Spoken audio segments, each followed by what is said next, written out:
1685. And then we go over this side and we come to somebody named Buckthorn. This is Transylvania. This is anyway, and this is, you can see he's a proud man, he's a prince who managed to get religious freedom for his people. Now this is Hungary-Romanian border, and this all became under the domination of the Turks later on.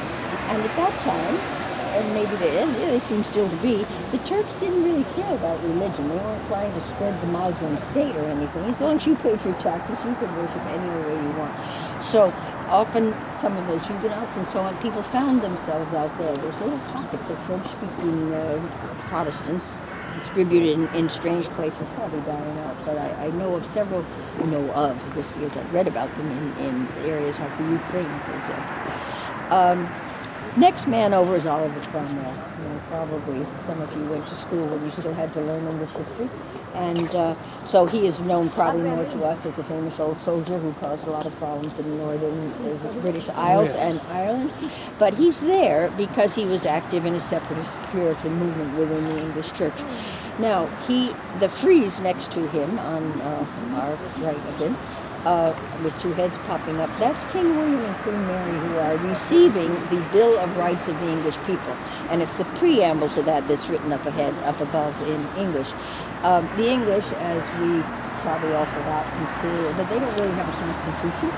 We all heard about the Magna Carta, and then this is where they became a parliamentary monarchy instead of an oligarchy, as they had been to start. So this is when they got quite a level of individual freedom, way ahead of much of the rest of the world, which is not recognized. People think of England's been a monarchy forever, and said probably they've been, they've been beaten about the head and showed that. But no, they've had Voltaire went to England. He loved the freedom of England because he didn't have that in France. Next is Roger Root. So now, on Thanksgiving Day, I want you to remember me, because here's where it all comes into focus from Geneva. Does he not look like somebody that's who sits on your dining room table? Candle, Anyway, there he is. And he went with the Massachusetts Bay Colony from Yorkshire in England. He landed in Boston and quickly was banished from Boston. It's an old line. I grew up in New England. And everybody, you'd be banished from Boston, you speak like that. Anyway, he was too liberal for them.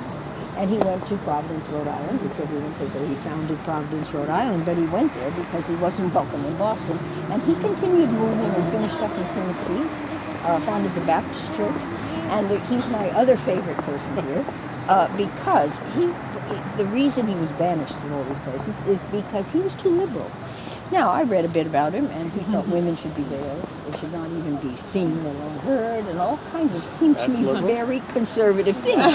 But he felt all religions should be accepted, that everybody should be welcome to worship in their own way. In other words, these are my words, your spiritual life is your own business and not an affair of state. Right. Which is another very topical issue these days with what's going on, in particular in the Middle East, but even in the U.S. and so on, where suddenly religion becomes if you're not comfortable if you're of the wrong religion in the wrong place. So it still is an issue, and that is why he got banished so much. What you have, however, next to him is not related to him; it precedes him. And if you look at the frieze, you'll see the stays of a boat. That's the Mayflower. Right. And on the Mayflower, they have finally decided that because they've got the hunters and the trappers who are there to exploit, and then they have the settlers who want to start a new life because of their religion, maybe we should have a little law and order, so they wrote the Mayflower Compact. And in the barrel, in the middle, they are swearing on a Bible to uphold it. Not just any old Bible. It's the Geneva Bible, that's what they call it, which was worked on by John Knox when he was here. And that is the Bible that they took with them on the Mayflower. And if any of you ever make your way to New England and go visit the Plymouth Plantation, has anyone ever done that? Mm-hmm. You have! Yes, that's great. I'm quite amazed. I have been doing this for 20 years, and I don't know if I've found 20 people who have ever been to the Plymouth Plantation. Anyway, you can ask, as you may remember, they're playing a role like in the theater. Whereas Williamsburg, for example, there's students dressed in the costume and they're explaining how it was. Whereas these people are being those people. Right. And of course, Americans, being the sort of naughty people they are, trying to trap them all the time and ask them things like, you know, what kind of car do you have? Or what's your favorite football team? So they have to deal with that. What time is it? They look at the sky and say it's, you know, it's 1:30 or something. But anyway, if you go into the log cabins and you ask them to see their Bible, oh, you have the Bible? Can I see your Bible? They have students' copies of the Geneva Bible on those little log cabins. Anyway, I did it. I went because I had been there before when I was much younger, but then I was on a trip to the States and I have to go see if that Bible is really here. So it is. Anyway, that's the U.S. connection. What you have in this last frieze is John Knox preaching in Edinburgh in front of in St. Giles Cathedral, preaching the Reform in the court of the Mary Stuarts. So you get a lot here. You also have the Seal of Geneva, which we'll see all over the place. I shall mention the Seal of Scotland for John Knox, the Seal of Bern on the far side, the bear for Bern, and as they have been a protector of Geneva over the years. The Seal of Geneva is half an eagle and a key. And you can probably guess about the keys, but it precedes the Reformation by a lot. It was probably since about the 1300s that it was in the what do we call it, armoirie, what are those, the shield anyway, seal of Geneva. And so you have the double-headed eagle of the Holy Roman Empire, so we have half of that, and the crossed keys of St. Peter, and one of those, because we had a bishop, they call it a prince bishop, who ruled the city with secular authority as well as religious authority.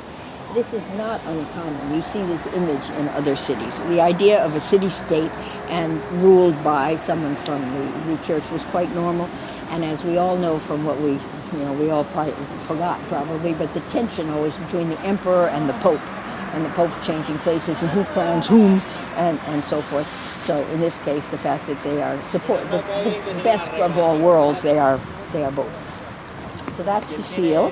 And the final is, this is just for anecdote, I was standing here doing this with my back to the wall with teenagers once, and finally one of these brave, cheeky kids says to me, why are there bras on the monument?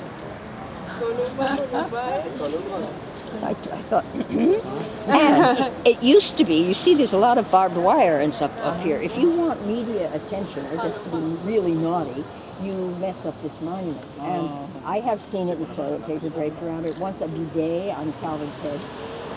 Paint, graffiti, various things. He has actually right there his second pit because it had so much damage.